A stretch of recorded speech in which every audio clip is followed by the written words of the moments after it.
Charles Mando Simba, 76 ans, est l'informateur qui va puiser au sein de la majorité pour trouver, dénicher les pièces rares. N'est-ce pas, Jules Kilinda? Bienvenue sur ce plateau. Merci beaucoup, Patrick Thierry. C'est pour dénicher les pièces rares ou les personnes compétentes afin de former le futur gouvernement, n'est-ce pas? Non, non. Pas pour ça. Et c'est pourquoi alors? C'est pas pour ça. Alors, l'honorable Charles Mando Simba a été nommé ou a été choisi par le chef de l'État pour pouvoir lui apporter la bonne information sur la coalition qui va devoir soutenir le prochain gouvernement. Pourquoi? Parce qu'il faut peut-être rappeler les choses. À l'issue, lorsqu'on a proclamé les résultats des législatives, on savait très bien, à l'annonce par la CENI des résultats, qu'il n'y avait aucun parti politique qui avait la majorité parlementaire. La majorité, il faut entendre par là 251 sièges. Il n'y avait aucun parti politique. Ouais, PPRD, même si vous mettiez les sièges de PPRD et Rallier, les partis n'arrivaient pas à la majorité. Ils n'arrivaient pas à la majorité. Il faut en plus rappeler quelque chose et insister là-dessus. C'est que le président de la République, ce n'est pas pour lui jeter des fleurs. Il est un garant du bon fonctionnement des institutions. Et il voudrait absolument donner l'exemple qui respecte la Constitution. À partir du moment où il n'y avait pas de majorité parlementaire, qu'il n'y avait aucun parti qui avait 251 sièges, le chef de l'État n'avait pas d'autre possibilité que de passer par cette personne qui allait lui donner l'information sur identifier donc cette coalition. Alors on appelle cette personne, dans le langage courant, on dit informateur. Moi, je n'ai pas retrouvé cette expression-là dans la Constitution. On dit il est chargé de la mission d'informer le président. Devient l'informateur. Alors, vous appelez communément informateur, appelons-le comme ça, communément informateur.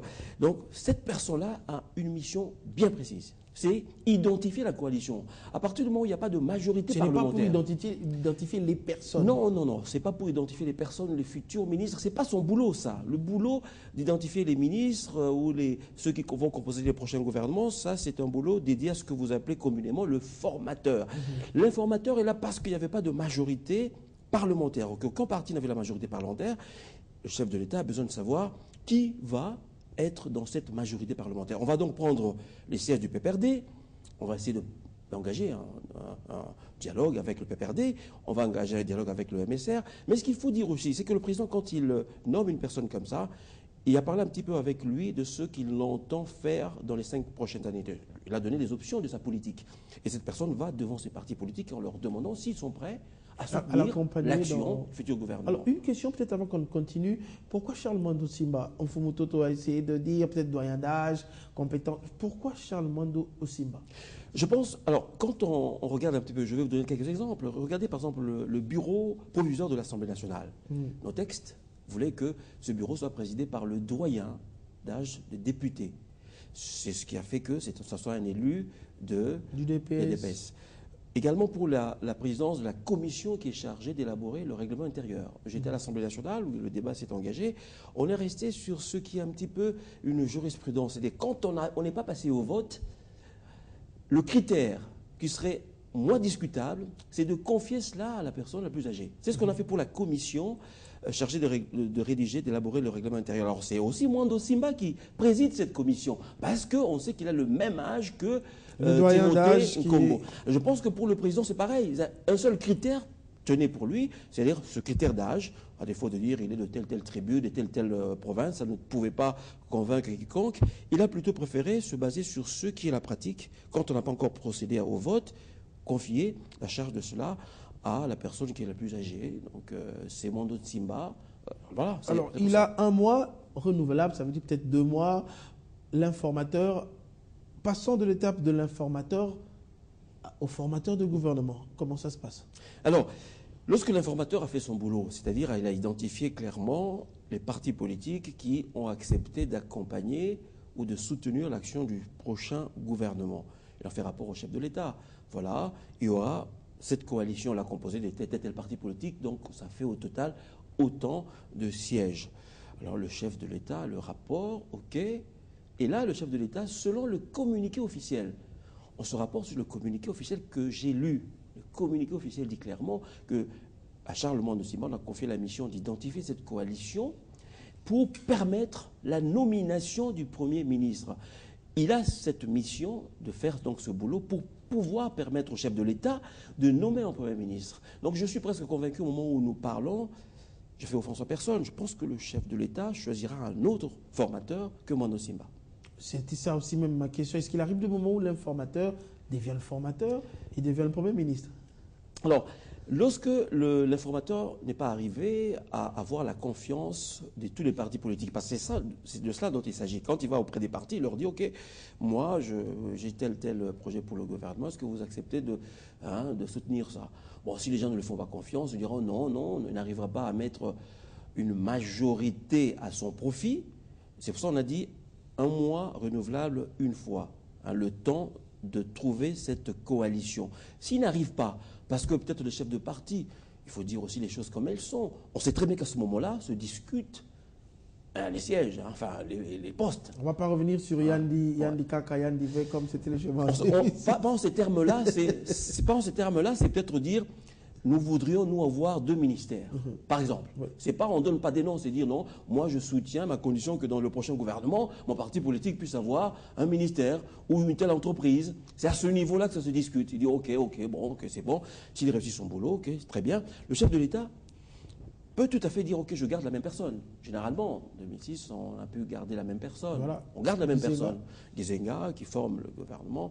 Mais là, je crois que selon les informations, les indiscrétions que nous avons... Que vous n'allez pas livrer sur ce plateau. Oui, j'aurais pu, mais bon, je garde quand même alors, le secret pour nous. Alors, on parle de l'esprit d'ouverture, on en parlait avec celui qui vous a précédé, Mfumu Toto.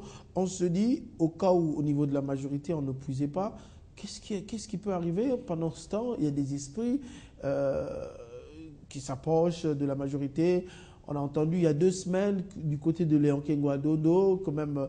un des cadres de son parti qui parlait de 1000 propositions pour accompagner les 5 chantiers. On se dit, peut-être qu'il y rejoint. Il y avait un article publié il y a quelques semaines, le Soft, on parlait de Kengo dans le camp de Joseph Kabila. Alors vous vous dites que ce schéma-là, ça peut aussi arriver un jour?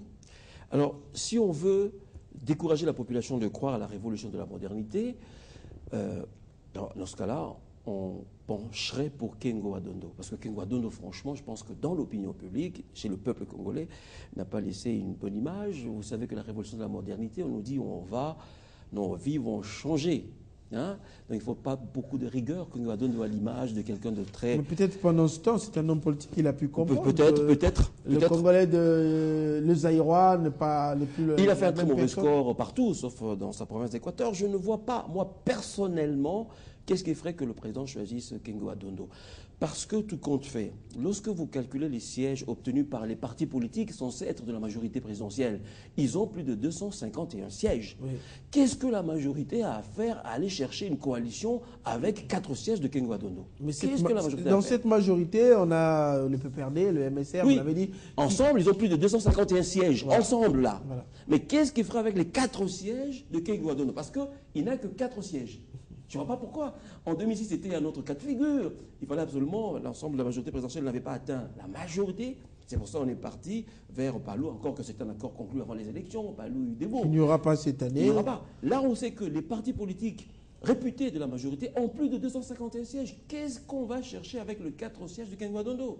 Non, je crois qu'il y a suffisamment de gens dans la majorité présidentielle, proches du président de la République, qui peuvent faire le boulot, soi-disant réputé, soi-disant que Kengo aurait pu faire. Mais c'est difficile, puisque le profil du futur Premier ministre, on le cherche encore. Koya Diallo, peut-être? Non, alors là, vous ne me fâcherez pas avec... D'après les sondages... Vous ne me fâcherez pas avec les autres. D'après les sondages qu'on a ramenés il y a quelques semaines, oui. On parlait de lui jusqu'au point où, par préséance, après la démission du Premier ministre, c'était lui la personne qui devait automatiquement, et qui le fait en ce moment. On va réunir tous les sondages. Alors tous les sondages, si on va citer 5 noms, c'est vrai que Koya Diallo vient, Athanas Matenda est cité, Emingoyi est cité, Bochab est cité, Aubin Minakou est aussi cité, Aubin Minakou aussi est cité, et puis il y a quelqu'un, il ne faut pas écarter cette personne, Godefroy Mayobo. Il n'est pas de la majorité présidentielle, mais lui du Palou, c'est quelqu'un, je sais que le président l'aime beaucoup, et quelqu'un qui a quand même aussi sa carte à jouer. il y a quelqu'un d'autre qu'on ne cite pas peut-être, qui peut aussi sortir du lot, c'est Mbachi Mbacha aussi, qui est de la majorité. Mbachi Mbacha, on se dit, le président, malgré tout ce qu'il a pu réaliser dans le Bas-Congo, le président n'a pas gagné encore une fois dans cette province. On se dit peut-être qu'il démérite. C'est le cas de Bochab aussi. Hein. Pourquoi on cite Bochab alors qu'on sait très bien que le président n'a pas gagné dans le cas occidental? Je n'ai pas entendu le nom de Bochab. Oui.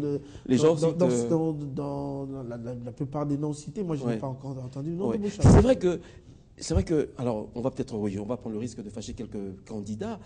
C'est vrai mais au fait, le suspense demeure avec la politique discrétionnelle du chef de l'État. On se dit, qui sera le futur Premier ministre finalement? Si vous voulez, avec le boulot qu'il y a à faire, et puis l'obsession et la préoccupation du président de donner, je crois, l'impulsion à la population, où la population doit absolument croire que ce rêve de la révolution de la modernité, un projet qui fait croire effectivement à tout le monde que dans 5 ans, nos vies vont changer. Il faudrait que cette personne la porte. Dès qu'on nous parle de cette personne, on dit « Oh, cette personne, oui, effectivement, donne de l'espoir. Voilà. Hein, il faut que ce soit une personne comme ça. Voilà. C'est pour ça que j'ai écarté Kengo Adono, parce qu'il a laissé une mauvaise image auprès de la population. C'est quand j'ai écarté. Je ne crois pas que le président de la République prendrait ce risque-là. Il reste que Koya Diallo, c'est un choix sérieux. Hein, parce qu'il est de l'Ouest, parce que c'est quelqu'un qui est bien avec tout le monde, c'est un homme d'État, mais un autre homme d'État aussi, qui fut un très bon ministre des Finances, Athanas Matenda. C'est vrai qu'on ne le dit pas suffisamment, c'est parce qu'il a absolument respecté les instructions du chef de l'État qu'on est parvenu à ce qu'on appelle l'effacement de la dette. On oublie souvent, c'est ce monsieur qui a travaillé. Et puis, il a cette carrure d'homme d'État. Et puis, autre chose, je pense que ce monsieur a absolument aussi une chance, c'est qu'il est très apprécié par les institutions financières internationales, notamment c'est un ami de Dominique Strauss-Kahn. On sait très bien que ce monsieur est apprécié sur ce côté-là. Mais il y a un autre. Il y a un autre monsieur qui est silencieux en ce moment. Vous savez, vous avez parlé des Mingoï. On se dit, pourquoi pas? Pourquoi pas essayer cette carte de la jeunesse, de quelqu'un qui a du tempérament, qui a de l'énergie? Alors, il y a tout ça. On garde le suspense, politique discrétionnelle de l'autre côté du chef de l'État. On va nommer l'informateur. On attend. On a 1 mois. On a peut-être, si on n'en trouve pas, un mois renouvelable. Ça donne du piquant à la vie politique congolaisement. Je suis complètement... C'est comme je dis toujours, c'est la respiration normale d'une démocratie. Absolument. Et là, vous irez dans tous les autres pays. Effectivement, c'est ce qu'on fait à Télé 50. C'est bien parce que là, on attend qui est-ce que le président va nommer comme Premier ministre. Il faut que je revienne là. J'avais vraiment envie de dire cette chose-là. Vous savez, le Ghana est cité par les États-Unis comme étant le bon exemple de la démocratie. Parce qu'au Ghana, à un certain moment donné, le dirigeant qui a été à la tête du pays a compris que pour qu'on aille vers la démocratie, il faut qu'on ait des institutions fortes. Il ne faut pas qu'on ait des personnes fortes. Il faut qu'on ait des institutions fortes que personne d'autre ne viendrait bousculer. Et je crois que l'exemple que donne le président de la République en cette période, il a montré à tout le monde que lui, il doit respecter la Constitution. Là où tout le monde attendait qu'il nomme un informateur, il a dit non, vous n'avez pas la majorité parlementaire, je nomme un informateur. Là où il y avait on tergiversait un petit peu, est-ce que Mouzito reste là pour expédier les affaires courantes? Il a dit basta, non, il y a incompatibilité, Mouzito ne restera pas là, je désigne plutôt Koya Diallo. Je crois qu'on a toutes les raisons d'être satisfaits que nos hommes, vraisemblablement, et de manière incontestable, engagés vers une voie qui va essayer d'ancrer la RDC dans une véritable démocratie. Merci beaucoup Jules Kidinda. Vous êtes analyste politique, également présentateur de l'émission Analyse. Oui, on va changer bientôt de nom.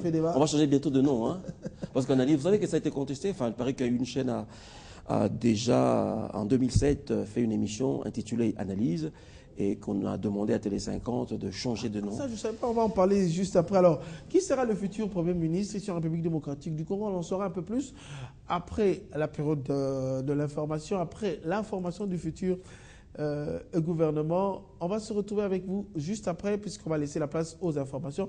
Le grand journal, c'est après le journal, c'est après la revue de presse. À très bientôt.